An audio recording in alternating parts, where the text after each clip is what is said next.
In this video, we're going to go through the multiple choice from the 2017 Mathematics Extension 1 HSC exam. So, question 1. Which polynomial is a factor of x cubed minus 5x squared plus 11x minus 10? So, the way that we're going to approach this is to first call a polynomial p of x equal to that polynomial that's given here. 5x squared plus 11x minus 10. And now we want to try to find the roots of this polynomial. So we're essentially just going to check our solutions, our possible solutions. So the first one, x minus 2. So that would imply, if x minus 2 was a factor, that would imply that x equals 2 is a 0 of this polynomial. So we can check p of 2 and see what we get. If we put 2 in, we're going to get 2 cubed, which is 8, minus 5 times 2 squared, so 5 times 4, which is 20, plus 11 times 2, which is 22, minus 10. Okay, and if you evaluate this expression here, that is indeed equal to 0. So that means that x equals 2 is indeed a 0 of this polynomial, which means that x minus 2 actually divides our polynomial. So this symbol here means that x minus 2 divides the polynomial, which is equivalent to saying that it is a factor of p of x. Okay, and this is by the factor theorem. So we got lucky. Our first check was the correct answer. Okay, it is given that the log in base a of 8 equals 1.893, correct to 3 decimal places. And so what is the value of log in base a of 4? Okay, so it's good that both of these have the same base, but what can we do with that? Well, let's write log in base a of 8 in a slightly different way. We know that 8 is the same as 2 cubed. Okay, 8 is the same as 2 cubed. And I write it like this because now I can use my log laws to bring down this power out the front as a coefficient. So I have 3 times log in base a of 2. Okay, and we know that this is going to be equal to 1.893. Okay, so that therefore the log of 2 is just this value divided by 3. Okay, but remember we want to get log of 4 in base a. So let's write here on the side log of 4. Well, we know that 4 is equal to 2 squared, so that's going to be log in base a of 2 squared. And we can do a similar thing. We can bring down the power as a coefficient out the front. And now we have an expression for, well, we have not an expression, we have a value for log of 2, which we just worked out above. So this is going to be 2 times 1.893 divided by 3. Okay, now if you plug this into a calculator, you'll find that the correct answer is going to be B, 1.26. All right, let's move on to the next question. Okay, the points A, B, C, and D lie on a circle, and the tangents at A and B meet at T, as shown in the diagram. The angles BDA and BCD are 65 and 110 respectively. Okay, so everything is already given on our diagram. And we want to find out what the value of angle TAD is, so that shaded angle there. Okay, so when I look at this question, the first thing that pops out to me immediately is that we have 2 tangents meeting at an external point. So that means the distance TA, or the side TA, and TB are going to be equal. Okay, that's one of our theorems, that tangents meeting at an external point are equal. Okay, so we have, in triangle TAB, we actually have an isosceles triangle here. Okay, that's going to be useful. So let's mark that there. And we also get told, the very first thing that we're told is that A, B, C, and D lie on a circle. So that means the quadrilateral A, B, C, D is a cyclic quadrilateral. And we know something about cyclic quadrilaterals. We know that the opposite sides of cyclic quads, they add up to 180 degrees. They're supplementary angles. So if I look at just this little bit in here, that angle there, angle BAD, that's going to be equal to 180 degrees minus the opposite angle, which is 110. So it's 180 minus 110. which is equal to 70 degrees. So this angle in here is 70. Okay, that's good. That's a good start. We've got part of the angle that we want to get. Okay, what else can we see? Well, there's another thing that we can do if we have tangents. We can look at this angle here, and we know that we want to find this angle because that's actually exactly the same as this one here, right? So if we find angle TBA, that's going to give us TAB because they're the same. They're base angles of an isosceles triangle. So we can look at this angle here, and we can see that this is part of a tangent, and we know a theorem that is called the alternate segment theorem, which says that this angle here is going to be equal to the angle in the alternate segment, namely the angle 65. So this angle in here is 65 degrees, okay, which means that this angle here is 65 degrees, which means when we add these two up, we get 135 degrees. And so our answer is B. Now, obviously we don't have to show working out because this is just a multiple choice question, but if this question came in the extended response part, you would definitely have to show working out, and you definitely have to give reasons or justifications for every step. Otherwise you will lose marks. But like I said, since this is multiple choice, it's fine for us to just do it in our heads, as long as we're keeping track of what we're doing. Okay, so the answer here is B. All right, question 4. What is the value of tan alpha when the expression 2 sine x minus cos x is written in the form √5 times sine x minus alpha? Okay, so we want to write 2 sine of x minus cos of x in the form of the root of 5 times sine x minus alpha. All right, so the way that we're going to do this is we're going to expand the right-hand side using our formula for the sum and difference of sine function. So we have √5 times, so that's going to be sine of x times cos of a, so cos of alpha rather, and then it's going to be minus cos of x times sine of alpha. Okay, let's just distribute that √5 through. So we get √5 sine of x cos of alpha minus √5 cos of x sine of alpha. And we know that that's equal to 2 sine of x minus cos x. Now, we know that alpha is just going to be some sort of a constant when we do this, right? That's the auxiliary angle stuff that we learn. Okay, so alpha is just going to be an angle, just a constant. And so that means sine of alpha and cos of alpha are also just constants. So what we can do here is we can equate the coefficient of sine of x, or we could equate the coefficient of cos of x. It doesn't matter, both will give us the same thing. Well, it will lead to the same thing, is what I should say.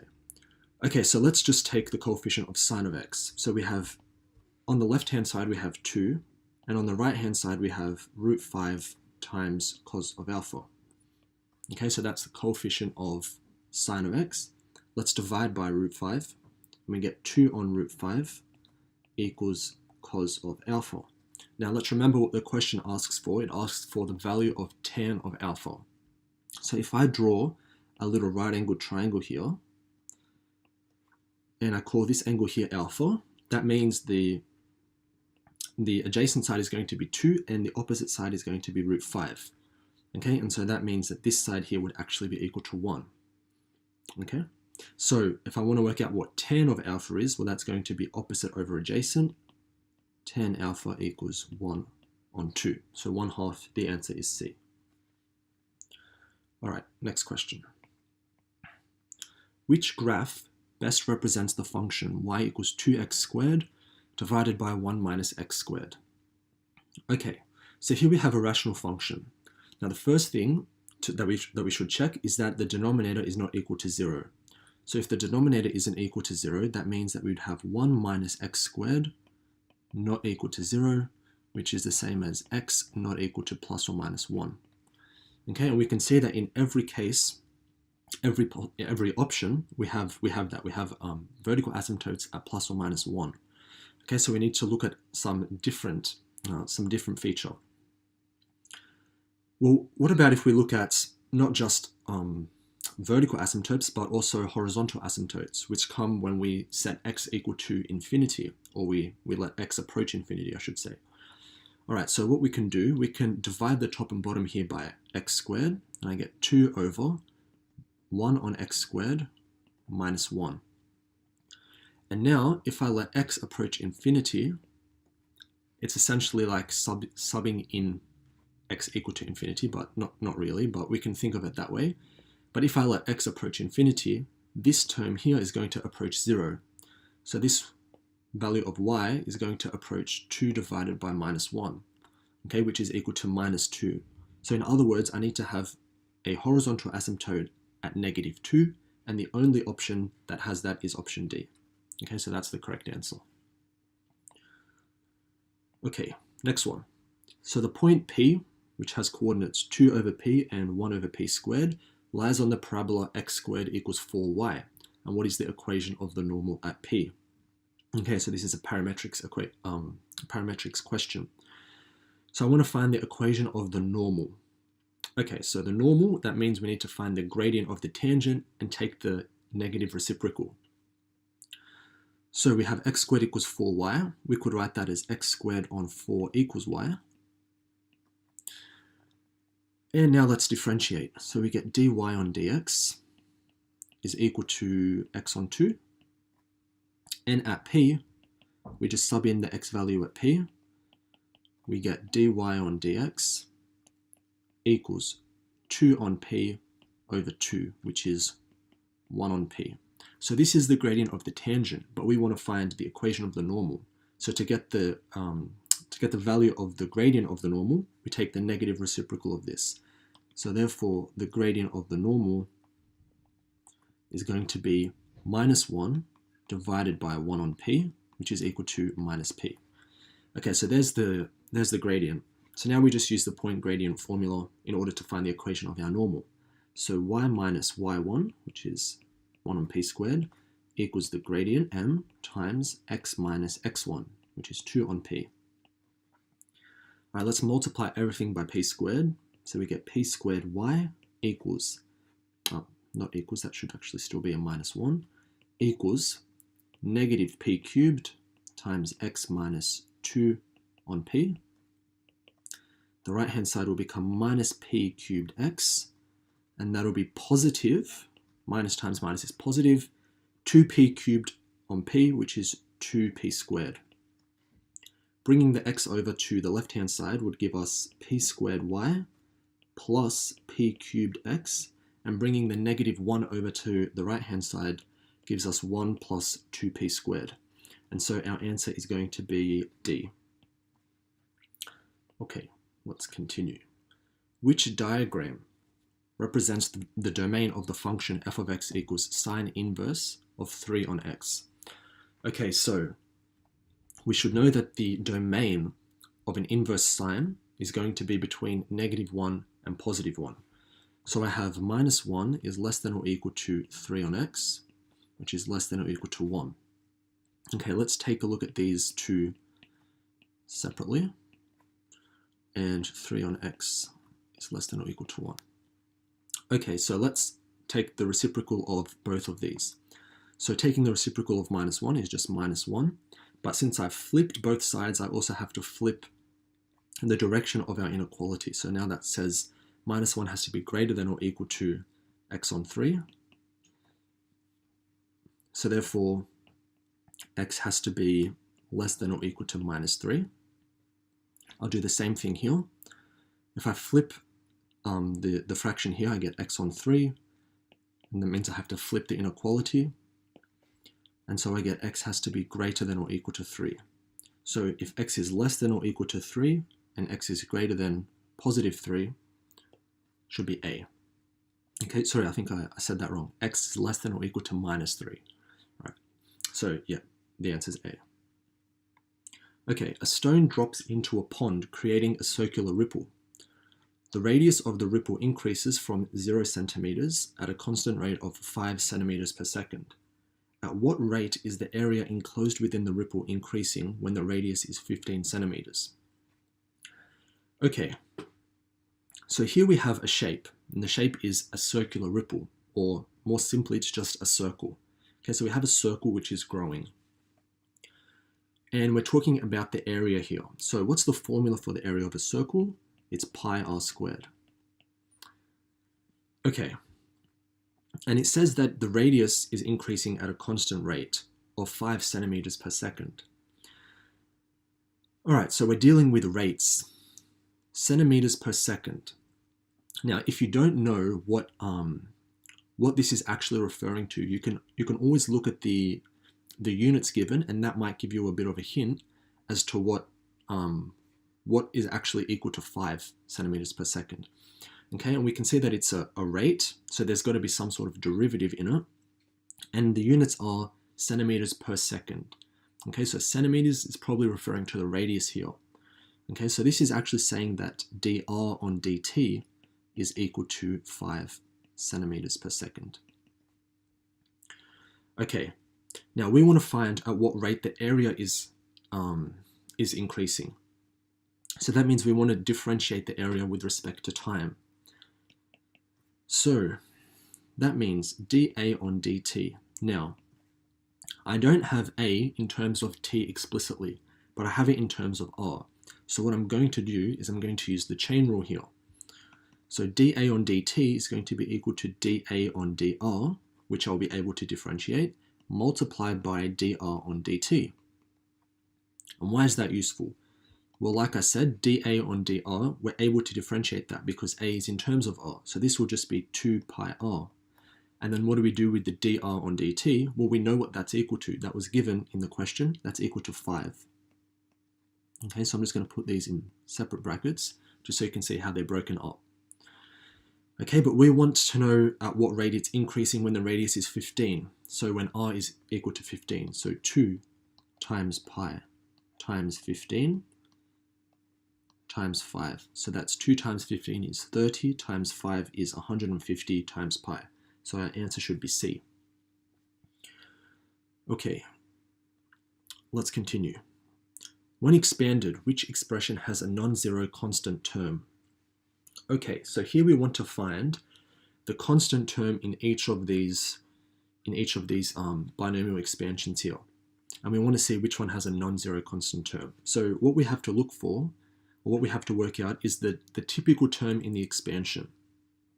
So the typical term is Tn, and that's given by a formula. So it's going to be equal to 7, because the power in this case is 7, choose n. The first term to the power of n, and the second term to the power of 7 minus n. Now, it doesn't matter if you say the first term is to the power of 7 minus n, and the second term is to the power of n. That would also give you the same answer, because it's just like going from the other side. There's no difference. Okay, so let's simplify this. So we've got 7 choose n, x to the power n. Now here this is x to the negative 2. 1 on x squared is x to the negative 2. So it's x to the negative 2 times 7 minus n. So that's just using power rules here. Okay? And we can simplify this just a little bit more, and we'll get x to the power. Okay, so negative 2 times negative n is going to be positive 2n, plus the n in the first term gives us 3n here. And then I have minus 2 times 7 is minus 14. That looks fine. Yes, that looks good. So I have 3n minus 14. Now, if I want a constant term, that means I need x to have the power of 0. But here we can see that x can never have a power of 0, because that would imply that 3n minus 14 is equal to 0. But that can't be true, because n has to be an integer. And, well, obviously 14 divided by 3 is not an integer. So this can't be the correct answer. We continue doing that for pretty much each of these to see which is the correct answer. So 7 on n, x squared to the power n, which means it's going to be x to the power 2 times n, which is 2n, and then x to the minus 3 times 7 minus n. So hopefully you can follow along with what I've done here. I've just skipped one line. Okay, so we have 7 to the power n, x to the power, alright, so I have negative 3 times negative n is 5n, plus 2n is, sorry, negative 3 to the n plus 2n is 5n, and then I have negative 3 times 7, which is 21. And again, I have the same problem. This can't be equal to 0 because 5n minus 21 is not equal to 0 when n is an integer, so this is not correct. Let's try the next one. Tn equals 7, choose n, x to the power 3n, x cubed to the power n, and then x to the negative 4 times 7 minus n. Okay, what do we get? So here we have, I forgot to write the 7, choose n. So I have x to the, alright, negative 4 times negative n is positive 4n, and then plus 3n gives us x to the 7n, and then minus 4 times 7 is minus 28. Now this can have a solution. If n is equal to 4, we have 28 minus 28, which means x has a power of 0. And so our constant term would actually be 7, choose 4 in this case. Alright, so this has a non-zero constant term. So the answer is C. You could also check D if you wanted to, but you would find that that has the same problems with A and B. Okay? Alright, so our answer was C. And let's move to the last one. Alright, three squares are chosen at random from the 3x3 grid below, and a cross is placed in each chosen square. What is the probability that all 3 crosses lie in the same row, column, or diagonal? Okay, this is a nice question. So, there are 9 possible squares here that we can choose from. Okay, and I want to choose 3 in a row, so either in the same column, in the same row, or on the diagonals. So how many possibilities are there for that to actually happen? Well, there's this one here, there's this one here, and there's that one there. So that's 3 so far. Let's change to green. We could also have this one here, and this one here. So that's so far 6. And we could have the diagonals. So that's 1 there and 1 there. And that's exhausted all our possible combinations of 3 that we want to get. Okay, so therefore there was a total of 8. So there's a total of 8, but how many possible ways are there of me choosing three squares here? Well, there's 9 possible squares, and I want to choose 3. So that's going to come from 9, choose 3. Okay? Now, 9, choose 3, if you put that into your calculator, I believe it's equal to 84. So that'll be 8 on 84, which simplifies down to 2 on 21. And so our answer is B. Okay? And that is the first 10 questions from the 2017 HSC Extension 1 exam.